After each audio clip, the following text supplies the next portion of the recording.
Bismillahirrahmanirrahim. Assalamualaikum warahmatullahi wabarakatuh.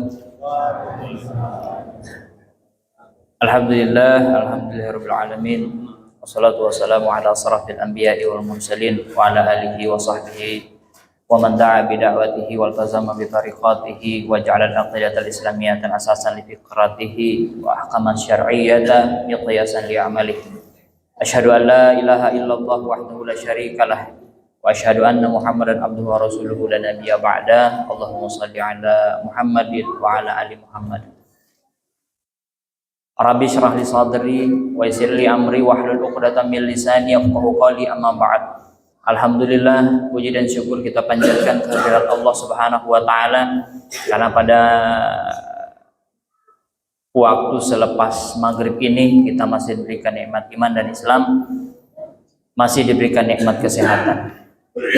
Sungguh nikmat yang paling tinggi yang diberikan oleh Allah kepada kita adalah iman dan Islam.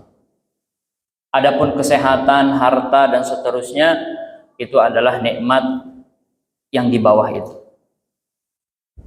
Kalau ada orang yang tertancap imannya, tertancap kuat imannya di dadanya, sekalipun dia sakit, sekalipun dia banyak kesibukan, dia akan selalu menyempatkan diri beribadah kepada Allah Subhanahu wa taala. Akan tetapi sebaliknya, jika imannya tidak tertancap begitu kuat di dadanya, sekaya apapun dia, sesehat apapun dia, setidak sibuk apapun dia tidak akan sempat untuk beribadah kepada Allah Subhanahu wa taala. Itulah mengapa iman dan Islam itu nikmat yang tertinggi. Salawat dan salam kepada Nabi kita Muhammad sallallahu alaihi wasallam, karena dengan perjuangan beliaulah kita dapat mengenal Islam dan dapat menjadikan Islam sebagai pedoman hidup kita. Bapak-bapak yang dirahmati Allah Subhanahu wa taala, Bapak Ibu yang dirahmati Allah Subhanahu wa taala, sebelumnya yang kami hormati Ketua RT, Ketua Pengurus Masjid, para tokoh yang hadir, dan bapak-bapak, ibu-ibu yang sama-sama kita insya Allah dirahmati Allah Subhanahu wa taala. Mudah-mudahan kita senantiasa dalam kesehatan, dalam lindungan Allah Subhanahu wa taala. Pada kesempatan kali ini kami akan sedikit mengulas materi tentang kita ini sebenarnya hidup untuk apa. Kita ini diciptakan, kita ini ada di dunia ini, itu kira-kira apakah ada tujuannya ataukah tidak? Ataukah Tuhan yang mengadakan kita di dunia ini itu sekedar iseng saja mengadakan kita di dunia? Nah, insya Allah ini yang akan coba kita bahas.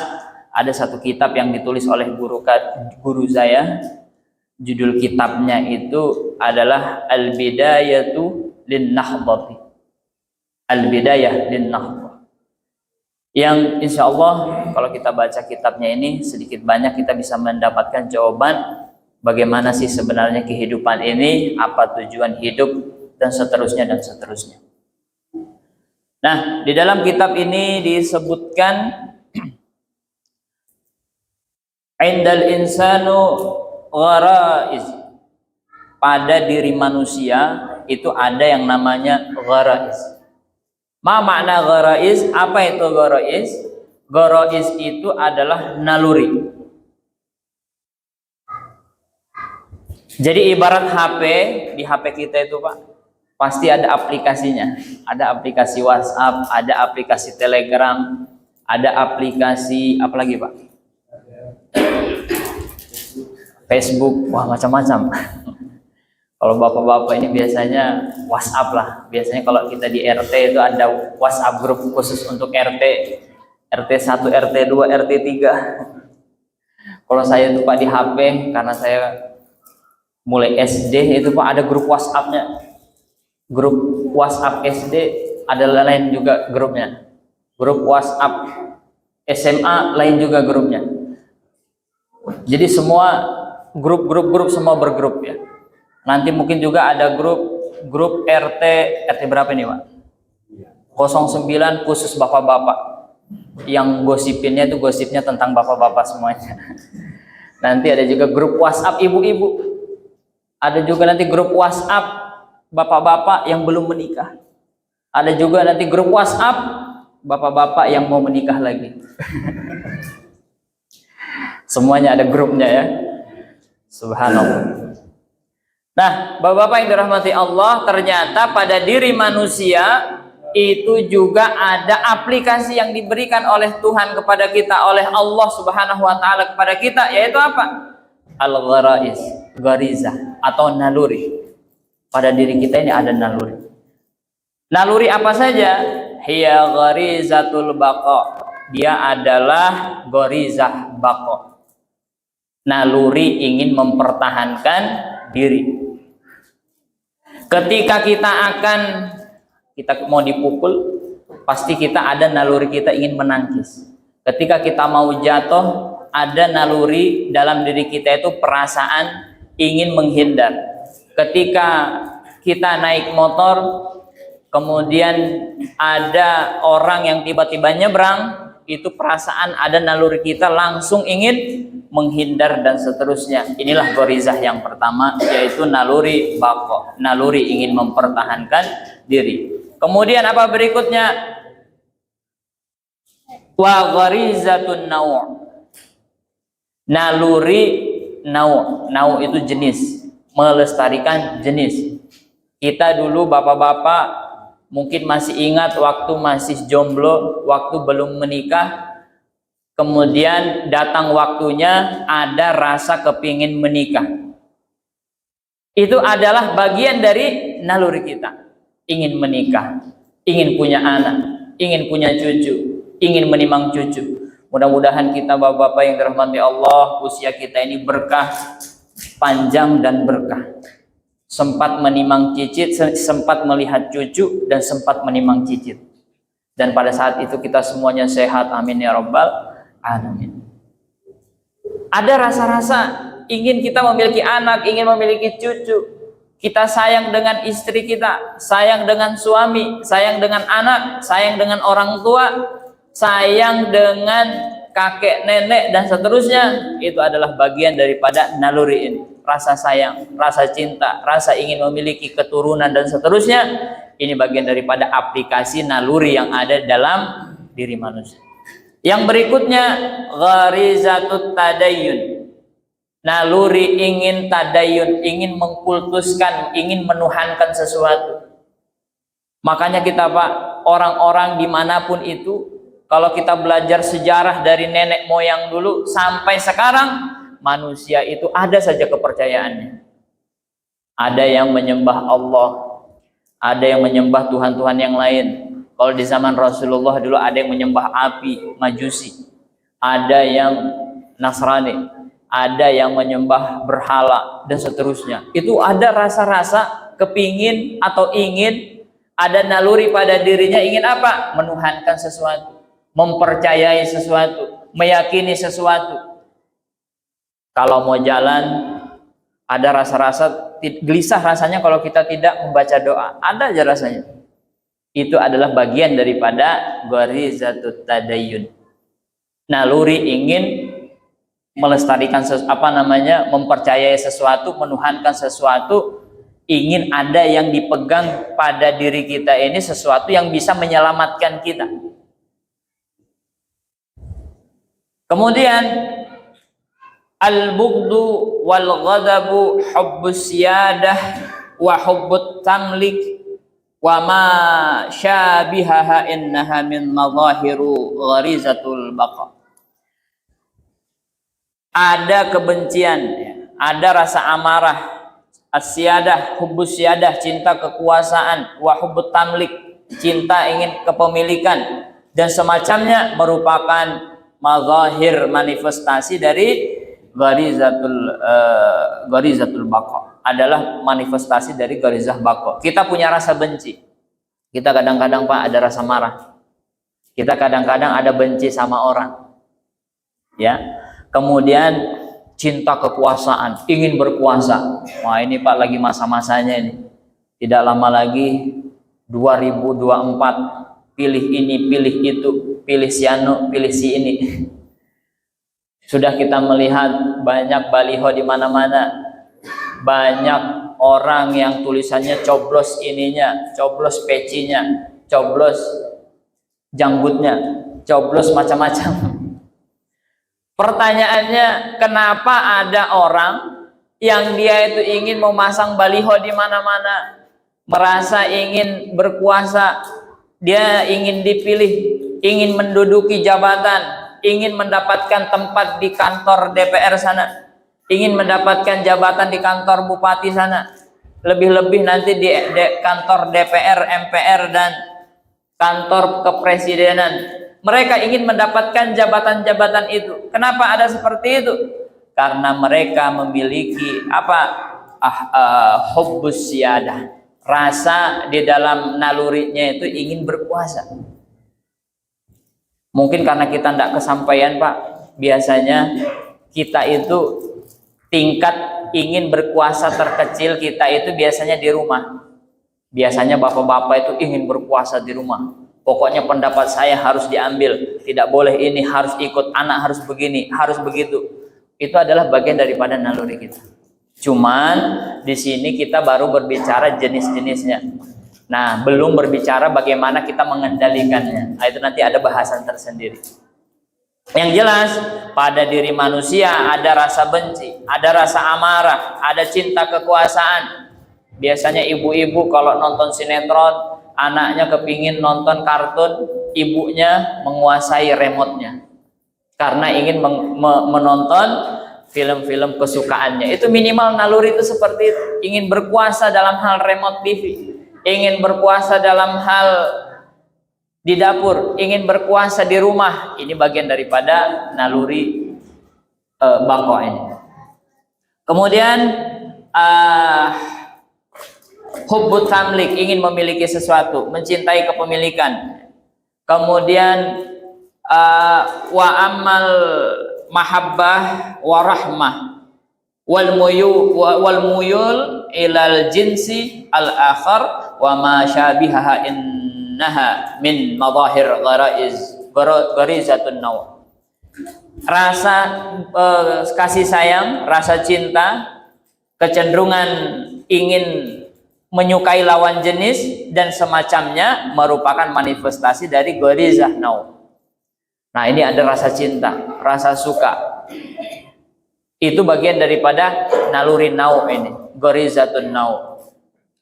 Ibu-ibu atau mungkin bapak-bapak yang dulunya belum menikah, itu ketemu calonnya, wah itu senangnya luar biasa, Pak. Ya. Apalagi dulu mungkin waktu sebelum menikah itu dijodohkan oleh orang tua, tidak lewat pacaran. Nah, biasanya Pak kalau anak-anak muda itu biar dilarang seperti apa, mau saja pacaran.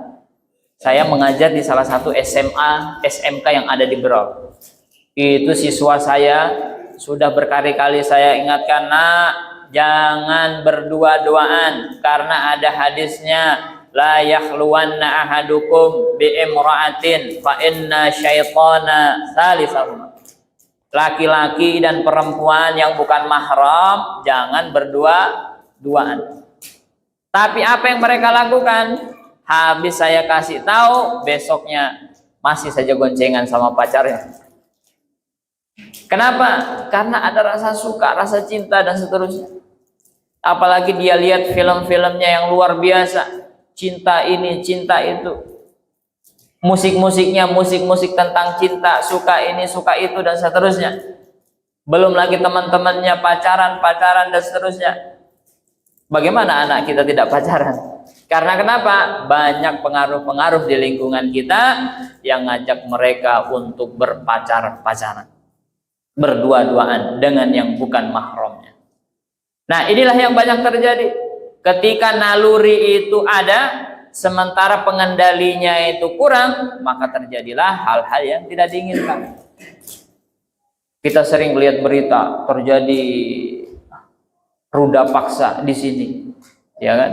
Kemudian karena apa? Awalnya itu nonton film yang nggak bener itu, kemudian nafsunya meningkat, kemudian dia salurkan nafsu bejatnya itu kepada orang-orang di sekelilingnya. Nauzubillah min dzalik. Ini yang sering kita dapatkan. Nah, mudah-mudahan di RT kita ini, lingkungan sini, tidak ada yang terjadi seperti itu. Semuanya bisa mengendalikan dengan baik nalurinya ini. Nah, kemudian yang berikutnya ada rasa cinta, rasa kasih sayang, cenderungan kepada lawan jenis. Yang laki-laki suka dengan perempuan, perempuan suka dengan laki-laki. Bapak-bapak cinta dengan ibunya, ibunya juga cinta kepada bapak. Makanya bapak-bapak masih dimasakkan masih sampai sekarang. Kalau tidak cinta, mungkin tidak dimasakkan. Ya. Begitu pula yang ibu-ibu. Kalau suaminya tidak cinta, tidak mungkin dicarikan pembeli bahan-bahan dapur, pembeli pakaian dan seterusnya. Karena ada rasa cinta kita yang dimana aplikasi itu diturunkan oleh Allah kepada kita, akhirnya kita masih punya rasa ingin setia, rasa ingin berbagi kepada apa? Pasangan kita. Nah ini. Dan ini juga dulu yang dimiliki oleh manusia pertama yang diciptakan oleh Allah, yaitu siapa? Nabi Adam. Quran surah An-Nisa ayat 1 itu disebutkan. Bagaimana Allah itu menciptakan manusia pertama, kemudian manusia pertama itu diberikan rasa cinta, kemudian menikah, kemudian punya keturunan. Nabi Adam nikah dengan Siti Hawa, kemudian menikah. Dikisahkan dalam salah satu kitab itu Siti Hawa, Sayyidatuna Hawa itu melahirkan sebanyak 20 kali. Dan setiap dia melahirkan kembar-kembar dua, sepasang. Kemudian nanti harus nikahnya secara bersilang. Kemudian disitulah nanti terjadi kisahnya yang Habil dan Qabil itu. Yang dia cemburu, kemudian Qabil membunuh si Habil. Inilah kisah pembunuhan pertama yang terjadi di muka bumi. Akibat apa? Gara-gara cinta ini, naluri. Karena tidak bisa dia kendalikan nafsunya, nalurinya itu tidak bisa dia kendalikan, terjadilah pembunuhan itu. Kemudian dikisahkan, kemudian si Qabil ini sudah gelisah. Ini bagaimana ini? Sudah saya bunuh saudara saya, kemudian gimana? Kemudian datanglah burung gagak, kemudian menggali.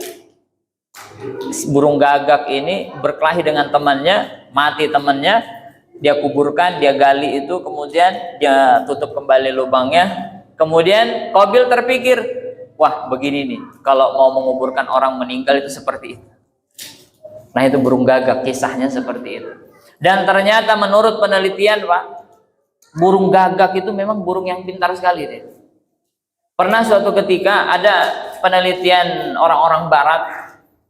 Jadi ada makanan itu dimasukkan di dalam botol. Makanan dimasukkan dalam botol kemudian diisi air. Datang burung yang lain, datang burung elang. Burung elang itu Pak, begitu dia mau dapatkan makanan di dalam botol itu, botolnya itu dia rebahkan. Dia dorong kemudian rebah. Keluar airnya, tapi dia tidak mendapatkan makanannya. Karena apa? Makanannya masih nyangkut di dalam botol. Datang burung yang lain, mau mengambil itu makanan di dalam botol, tidak bisa-bisa. Sampai selesai dia terbang kembali, tidak berhasil. Datang burung gagak. Burung gagak itu pintar Pak. Jadi di dalam botol tadi yang berisi air, setengah airnya ada makanan di dalamnya. Itu dia ambil batu, dia masukkan batunya itu di dalam botol tadi. Akhirnya dia masukkan satu persatu itu batu, airnya jadi penuh, kemudian makanan yang ada di atas air, di permukaan air itu naik ke atas, kemudian dia masukkan paruhnya ke dalam botol itu, kemudian dia ambil. Wah itu gagak itu dia pintar, punya naluri yang luar biasa. Memang Allah menciptakan hewan-hewan itu dengan kemampuan-kemampuan yang luar biasa. yang bahkan kemampuan itu kadang tidak dimiliki oleh manusia. Ini pelajaran untuk kita. Kita melihat kuda. Kuda itu kuat, larinya luar biasa, tahan lama, Pak. Makanya kalau orang bikin mesin itu biasanya pakai tenaga kuda, dia bilang. Karena kuatnya luar biasa. Tapi manusia tidak punya kekuatan seperti kuda. Begitu pula gajah. Gajah itu bisa merobohkan pohon tanpa harus pakai sensor. Kalau kita mau merobohkan pohon, ambil mesin, potong. Tapi kalau gajah, dorong, langsung jatuh. Itu hebatnya hewan. Hewan tanpa pesawat bisa terbang. Ada burung. Manusia kalau mau terbang, harus beli tiket dulu. Baru bisa terbang. Tapi kalau tidak beli tiket, tidak akan bisa terbang. Kemudian pergi ke bandara dan seterusnya. Nah, inilah naluri yang dimiliki oleh manusia, rasa cinta, rasa kasih sayang, kecenderungan lawan jenis dan seterusnya. Kemudian ada yang bertanya kepada saya, pernah suatu ketika ada seorang murid itu bertanya, Pak Yusuf, Pak, manusia itu kan punya rasa suka, rasa senang kepada lawan jenisnya, makanya nanti dia menikah. Itu bagaimana, Pak? Kasusnya kalau ada laki-laki suka sama laki-laki, perempuan suka sama perempuan, yang kita kenal dengan istilah LGBT, lesbian, gay, biseksual, transgender. Laki-laki suka sama laki-laki, perempuan suka sama perempuan. Na'udzubillahi min dzalik. Saya bilang apa? Itu bukan naluri, tapi apa? Penyakit naluri. Sebagaimana dulu yang terjadi di zamannya Nabi Lut. Nabi Lut itu kaumnya itu punya kebiasaan yang luar biasa. Kata ahli psikologi, penyakit yang seperti itu adalah penyakit psikologis menular. Begitu dia punya teman, dia lakukan hubungan sesama jenis itu, dia akan mempengaruhi yang lain. Dia akan menularkan, kemudian yang ini akan ingin menularkan yang lain. Datanglah Nabi Lut menegur ini kaumnya. Lantas apa bilang kaumnya? Wahai kaumku, bangsa Sodom, janganlah kamu melakukan itu. Apa kata kaumnya ini? Malah dia ngajak Nabi Lut untuk melakukan hal yang sama seperti mereka. Na'udzubillah. Akhirnya apa? Disitulah nanti peristiwa yang diceritakan di dalam Qasasul Anbiya, bahwa kaumnya Nabi Lut ini kena azab dari Allah Subhanahu wa Ta'ala. Diperintahkan Nabi Lut untuk pergi dari situ. Jangan sampai ikut-ikutan, tapi kamu harus pergi, Lut. Tinggalkan itu kaummu. Kenapa? Karena nanti akan diazab oleh Allah Subhanahu wa Ta'ala. Dan apa azabnya? Dikisahkan ketika Nabi Lut itu disuruh pergi, dia dilarang untuk balik ke belakang. Karena kaumnya Lut ini bakal akan diazab dengan azab yang luar biasa. Dikisahkan mereka di balik tanahnya, gunung meletus, kemudian itu mereka seperti di blender di situ. Kemudian terjadilah hal yang luar biasa di situ, dan kaumnya itu pun kena azab dan mati seketika. Nauzubillah min dzalik. Dan ternyata di beberapa Ramadan lalu saya nonton film dokumenternya di kaum Sodom itu Pak, di sekitar, kalau tidak salah itu di sekitar Yordania. Di situ yang diduga daerahnya kaum Lut itu ketika tanahnya diteliti, kalau tanah umumnya itu susunannya susunan A, B, C, tanahnya di situ itu terbalik, CBA. Itu menandakan bahwa betul-betul dulu kaumnya Nabi Lut ini memang dibalik tanahnya oleh Allah. Nauzubillah min dzalik. Nah, inilah yang terjadi di masa zamannya Nabi Lut. Kemudian kita lanjut lagi. Wa amma at-taqdisu wa ta'zimu wa syu'urul ijazatu wa muhtaji ila ghairihi wa ma syabihaha innaha min madahir gharizatut tadayyun. Adapun takdis, pengkultusan, pengagungan, rasa lemah dan rasa membutuhkan yang lain merupakan madahir dari apa? Gharizatut tadayyun. Ghariza, naluri beragama atau menuhankan sesuatu. Jadi manusia ini punya naluri ingin menuhankan sesuatu. Makanya oleh Allah Subhanahu wa taala setiap masa, setiap kaum itu pasti diutus para nabi di situ untuk apa? Mengarahkan gorizah manusia ini. Zamannya Nabi Adam, dia menuntun siapa? Menuntun keluarganya. Zamannya Nabi Nuh menuntun kaumnya Nuh. Nabi Nuh itu bagaimana kehidupannya di zaman Nabi Nuh itu? Diceritakan beliau itu berdakwah selama 950 tahun. 950 tahun Nabi Nuh berdakwah, yang ikut itu hanya sedikit. Bahkan dikisahkan cuma sekitar 40 orang saja yang ikut dengan Nabi Nuh. Bahkan anaknya tidak ngikut dengan Nabi Nuh. Kemudian datang Nabi selanjutnya. Oleh para ulama dikatakan, makanya ada pembahasan ada Nabi, ada Rasul. Apa beda antara Nabi dengan Rasul? Nabi itu diutus untuk kaumnya. Ya. Kemudian Rasul, mohon maaf. Apa perbedaan Nabi sebelumnya dengan Nabi Muhammad SAW? Kalau Nabi itu diutus untuk kaumnya, adapun Nabi Muhammad itu diutus untuk seluruh manusia. Itu bedanya. Karena Nabi Muhammad SAW ini risalahnya, ajaran yang diturunkan kepada Nabi Muhammad SAW itu bisa mengakomodir semua manusia. Dan makanya di dalam ayat itu dikatakan, di ayat-ayat Al-Quran itu menjadi petunjuk untuk seluruh manusia dan sudah disempurnakan oleh Allah Subhanahu wa ta'ala. Al-yawma akmaltu lakum dinakum wa atmamtu alaikum ni'mati wa raditu lakumul Islam dinan. Itu kata Allah Subhanahu wa ta'ala di dalam Al-Quran, bahwa sudah dicukupkan, sudah disempurnakan, dan telah diridhoi Islam itu sebagai agama, din yang diridhoi oleh Allah Subhanahu wa ta'ala. Itulah yang bisa mengakomodir semua. Setiap zaman pasti ada nabinya.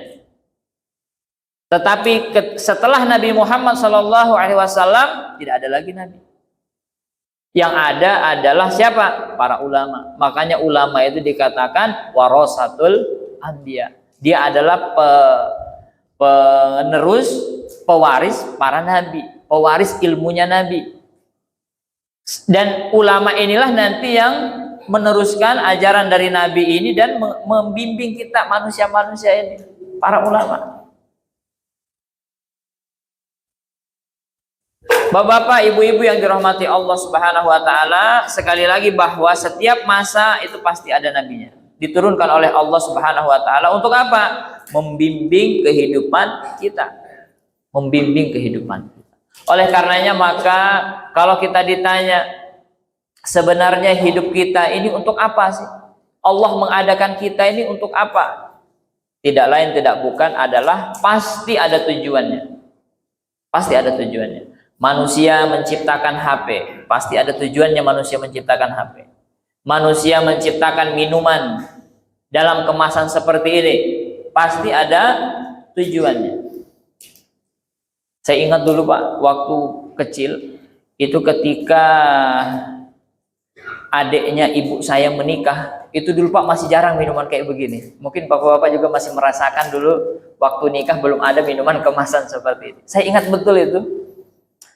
Minuman-minuman itu disajikan, ada tamu yang hadir itu disajikan, air itu ditaruh di gelas. Banyak disusun di atas meja, kemudian tamu itu nanti kalau mau minum dia ambil.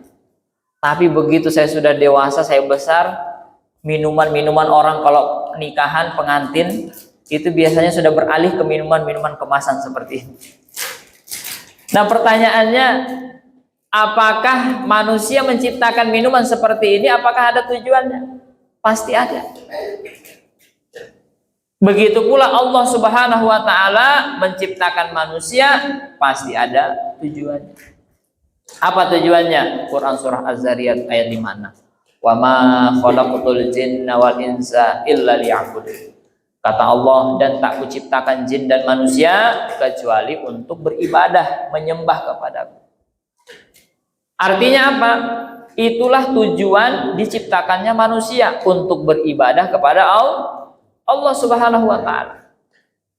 Ya. Inilah mengapa kita itu sebenarnya tujuan Allah memberikan kita naluri-naluri ini itu agar apa? Agar nantinya kita itu bisa beribadah kepada Allah Subhanahu wa taala. Kita dikasih gorizah tadayun, naluri untuk menuhankan beragama, menuhankan sesuatu itu agar apa? Bisa nanti kita itu punya kecenderungan untuk apa? Beribadah kepada Allah. Untuk memenuhi seruan yang ada di Al-Qur'an tadi. Beriman, beribadah kepada Allah Subhanahu wa taala. Kemudian makna ibadah itu apa? Dikatakan oleh Imam Malik, al-ibadatu hiya ta'atullah wa khudu'u lahu wa tizamu ma syara'ahu minad din. Ibadah itu yang pertama taat kepada Allah. Apa itu taat? Taat itu Pak, gambarannya kalau kita naik motor kemudian kita temui lampu merah. Kalau dia taat sama lampu merah, maka apa? Dia akan berhenti. Walaupun dia punya kesempatan untuk menabrak itu lampu merah. Ada biasanya Pak, kalau belok kiri itu ada tulisannya kecil. Belok kiri ikuti isyarat lampu. Kalau dia taat dengan lampu merah, sekalipun dia belok kiri, dia tidak akan mau. Karena dia taat dengan lampu merah. Taat itu adalah dia akan senantiasa tidak mau melanggar sekalipun ada kesempatan untuk melanggar. Dalam hal sholat begitu juga. Dia mau sholat padahal walaupun ada kesempatan dia untuk melanggar sholat. Pasti kita itu punya kesempatan melanggar sholat Pak.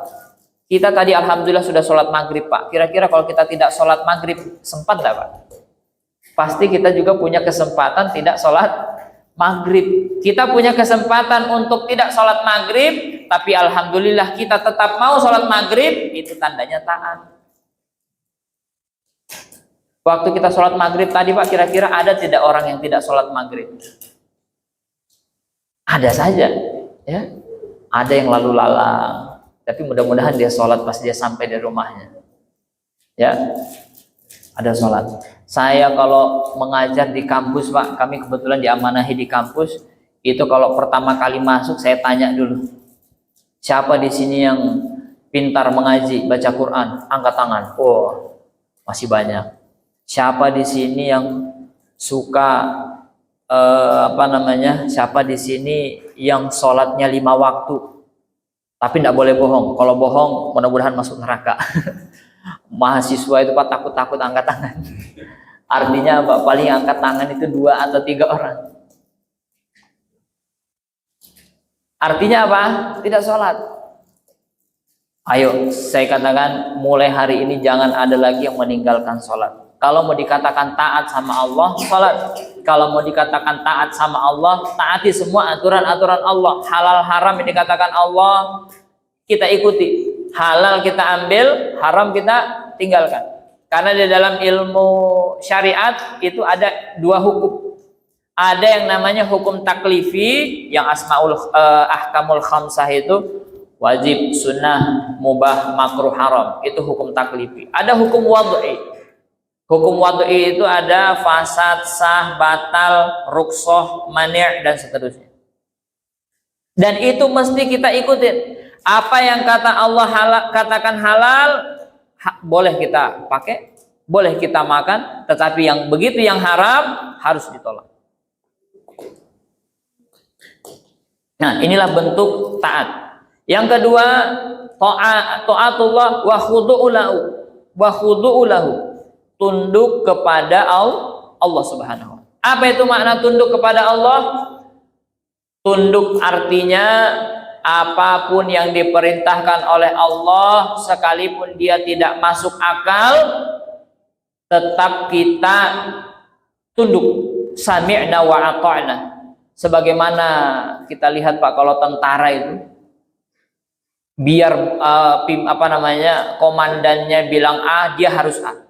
Kalau dia salah, kalau komandannya salah, dia yang merasa bersalah. Siap salah. Kalau orang tunduk kepada Allah, sekalipun itu tidak masuk akal, dia kerjakan. Pernah kami itu debat di kampus masalah filsafat. Kenapa sholat itu 5 waktu? Akhirnya apa? Bingung mahasiswa. Kenapa sholat 5 waktu?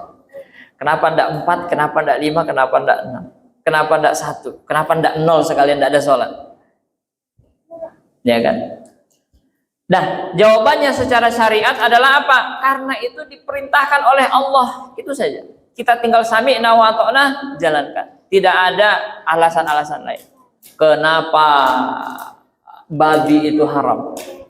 Wah, karena kata mahasiswa karena ada cacing pitanya, karena ada ininya, karena ada itunya, Tapi alasan yang benar adalah karena itu diharamkan oleh Allah Subhanahu wa ta'ala. Walaupun daging babi itu enak, Pak.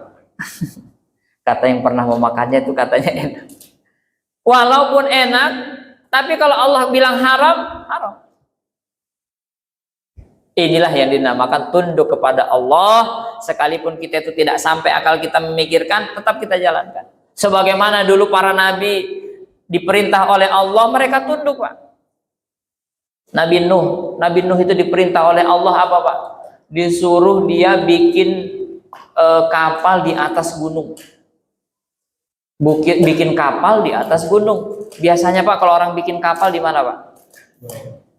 Pasti di dekat sumber-sumber air, di pinggir pantai, supaya nanti enak. Saya kalau jalan-jalan ke Sambaliung, apalagi kalau sudah musim-musim lomba perahu, Pak, itu di pinggir-pinggir sungai itu besusut. Ada namanya perahu tandung payang, perahunya macam-macam di pinggir air, Pak. Tapi Nabi Nuh itu diperintah Allah bikin kapal di atas gunung. Masuk akal enggak, Pak? Masa disuruh bikin kapal di atas gunung? Tapi apa yang dilakukan oleh Nabi Nuh? Tetap dia tunduk kepada Allah, dia bikin.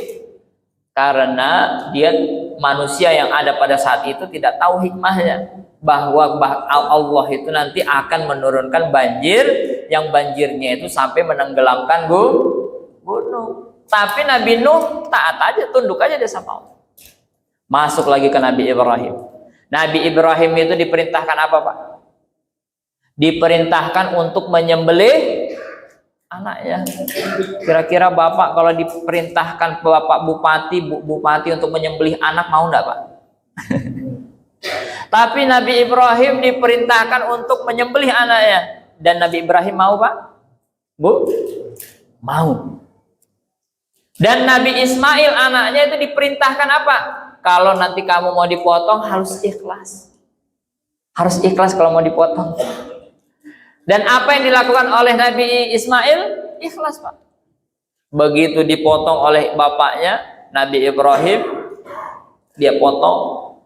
Ternyata apa? Ternyata ada hikmahnya di balik itu. Allah perintahkan itu, makanya kamu tunduk aja. Kenapa? Setelah dipotong, ternyata yang dipotongnya itu adalah domba.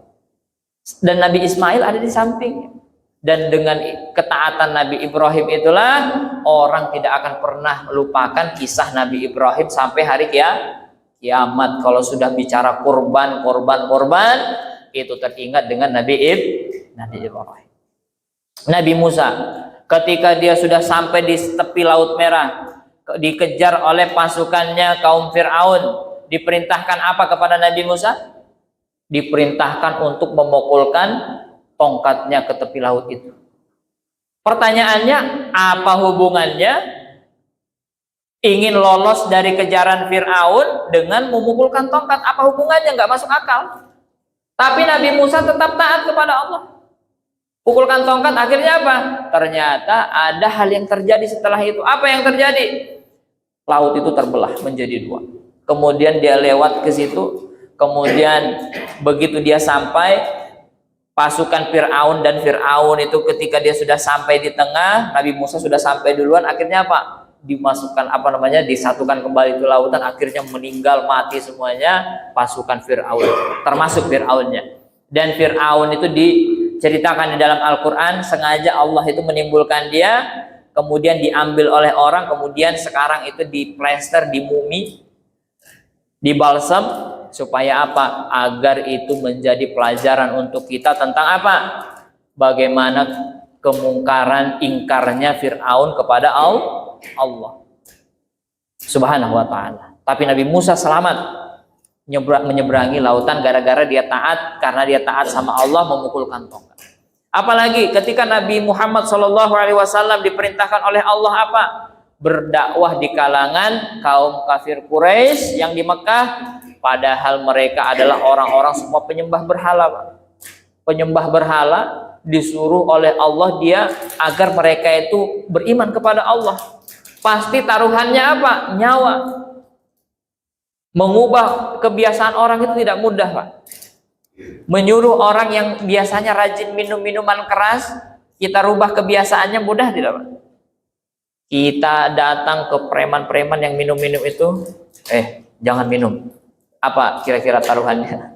Siap-siap kita dikeroyoki sama preman, dipukuli dan seterusnya. Itulah resikonya juga yang dialami dulu Nabi kita Muhammad SAW, datang ke tengah orang-orang Makkah pada saat itu yang masih menyembah berhala, menyuruh dia beriman kepada Allah Subhanahu wa taala. Dan Nabi kita Muhammad SAW tidak memikirkan lagi taruhannya itu, tidak memikirkan lagi resikonya, tapi apa? Dia tunduk kepada Allah dan menjalankan perintahnya Allah Subhanahu wa taala. Kemudian yang terakhir, wa khudu'u lahu wattizamu ma syara'ahu minad-din.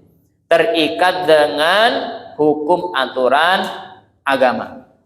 Agama bilang A, kita ngikut. Agama bilang B, kita ngikut. Karena agama itu adalah syariat yang diturunkan oleh Allah Subhanahu wa taala melalui Nabi Muhammad SAW, dan Nabi Muhammad memberitahukannya kepada kita bahwa inilah hukum-hukum dari agama. Ini yang wajib, ini yang sunnah, ini yang makruh, ini yang haram. Semuanya mesti kita ikutin. Nah, inilah hidup kita. Kita mesti taat kepada Allah, tunduk kepada Allah, terikat dengan agama yang diturunkan oleh Allah Subhanahu wa taala. Sebagaimana dulu para nabi begitu taatnya kepada Allah, mestinya kita juga begitu taat kita kepada Allah Subhanahu wa taala.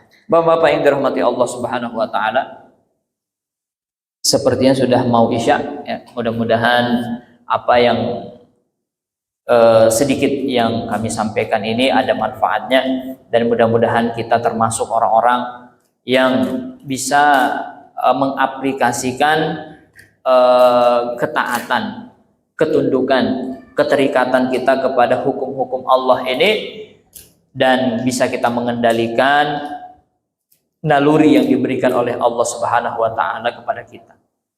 Kita mencintai sesuatu yang dicintai oleh Allah dan membenci sesuatu yang dibenci oleh Allah Subhanahu wa taala. Apa yang dicintai oleh Allah Subhanahu wa taala? Kebaikan, kema'rufan, ketakwaan, ketaatan, keimanan, itu yang dicintai oleh Allah, maka kita cintai juga itu. Dan kita membenci sesuatu yang dibenci oleh Allah. Apa itu yang dibenci oleh Allah? Kemungkaran, kekufuran, ketidaktaatan, dan seterusnya, itulah hal yang dibenci oleh Allah, maka kita juga membencinya. Jangan sampai kita melakukan kemaksiatan. Jaga diri kita, jaga keluarga kita, jaga lingkungan kita dari kemaksiatan, dan pelihara diri kita dengan ketaatan. Kita jalankan ibadah kita jalankan sholat kita, taat kita kepada Allah Subhanahu wa taala.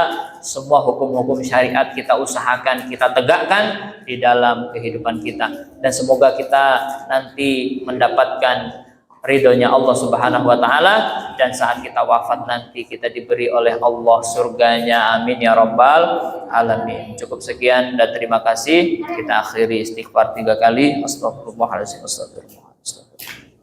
Alhamdulillah, alhamdulillahirabbil alamin, dan doa kafaratul majlis. Subhanakallahumma wa bihamdika asyhadu an la ilaha illa anta astaghfiruka wa atubu ilaik. Mohon maaf atas segala kekurangan kesalahan, lebihnya datang dari Allah, kurangnya datang dari kami pribadi. Wabillahi taufiq wal hidayah. Fastabiqul khairat. Wassalamualaikum warahmatullahi wabarakatuh.